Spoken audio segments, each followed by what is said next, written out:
الحمد للہ رب العالمین والعاقبۃ للمتقین والصلاة والسلام علی سید الانبیاء والمرسلین حبیبنا وحبیب رب العالمین محمد وعلی آلہ وصحبہ اجمعین اما بعد فاعوذ باللہ من الشیطان الرجیم بسم اللہ الرحمن الرحیم وقولوا للناس حسنا صدق اللہ العظیم۔ آج ہم بہت ہی خوبصورت اور اہم موضوع پر بات کریں گے، وہ ہے حسن سلوک، یعنی اچھا برتاؤ، نرمی، محبت اور دوسروں کے ساتھ بہترین اخلاق کے ساتھ پیش آنا۔ اسلام صرف عبادات کا دین نہیں ہے بلکہ اخلاق اور کردار کی تکمیل کا دین ہے۔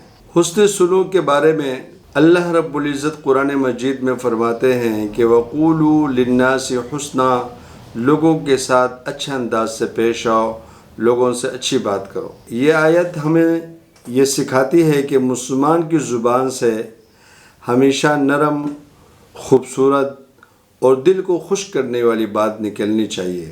اور ایک مقام پر اللہ رب العزت فرماتے ہیں کہ وَالْكَاظِمِينَ الْغَيْظَ وَالْعَافِينَ عَنِ النَّاسِ، یعنی غصے کو پی جانے والے اور لوگوں کو معاف کرنے والے، یہی حسن سلوک کی اصل بنیاد ہے۔ غصہ آ جائے تو غصے کو قابو پا لینا۔ نبی اکرم صلی اللہ علیہ وسلم کی پوری زندگی حسن اخلاق کا نمونہ ہے۔ وَإِنَّكَ لَعَلَىٰ خُلُقٍ عَظِيمٍ، اے نبی صلی اللہ علیہ وسلم آپ عظیم اخلاق پر فائز ہیں۔ ایک مرتبہ ایک بوڑھی خاتون نبی اکرم صلی اللہ علیہ وسلم پر کوڑا پھینکا کرتی تھی۔ ایک دن اس نے کوڑا نہیں پھینکا تو نبی اکرم صلی اللہ علیہ وسلم اس خاتون کے گھر تشریف لے گئے، پتہ چلا وہ بیمار ہے۔ نبی اکرم صلی اللہ علیہ وسلم نے اس کی عیادت کی اور بوڑھی خاتون شرمندہ ہو کر مسلمان ہو گئی اور نبی اکرم صلی اللہ علیہ وسلم پر ایمان لے آئی۔ یہ ہے اصل حسن سلوک۔ حضرت انس رضی اللہ تعالیٰ عنہ فرماتے ہیں کہ میں نے 10 سال حضور نبی مہربان صلی اللہ علیہ وسلم کی خدمت میں گزاری، لیکن نبی اکرم صلی اللہ علیہ وسلم نے کبھی مجھے اف تک نہیں کہا، نہ کبھی ڈانٹا۔ یہ ہمارے لیے سبق ہے کہ گھر کے ملازمین، بچوں اور چھوٹوں کے ساتھ بھی نرمی سے پیش آنا چاہیے۔ حضرت عمر فاروق رضی اللہ تعالیٰ عنہ کے دور میں ایک شخص ان کے پاس آیا اور سخت لہجے میں بات کرنے لگا تو صحابہ کرام غصے ہوئے، لیکن حضرت عمر فاروق رضی اللہ تعالی عنہ نے فرمایا اسے بولنے دو اور ہمیں برداشت کرنا چاہیے۔ یہ تھا عدل کے ساتھ حسن سلوک۔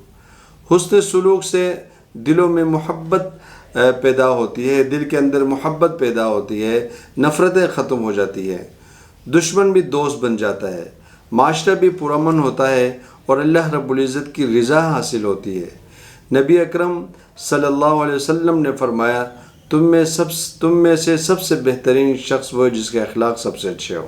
آج ہم دیکھتے ہیں کہ چھوٹی چھوٹی باتوں پر جھگڑا کرتے ہیں، غصہ اور بدزبانی، رشتہ داروں کے ساتھ قطع تعلق اور سوشل میڈیا پر بھی بدتمیزی کا ایک طوفان برپا کر دیتے ہیں۔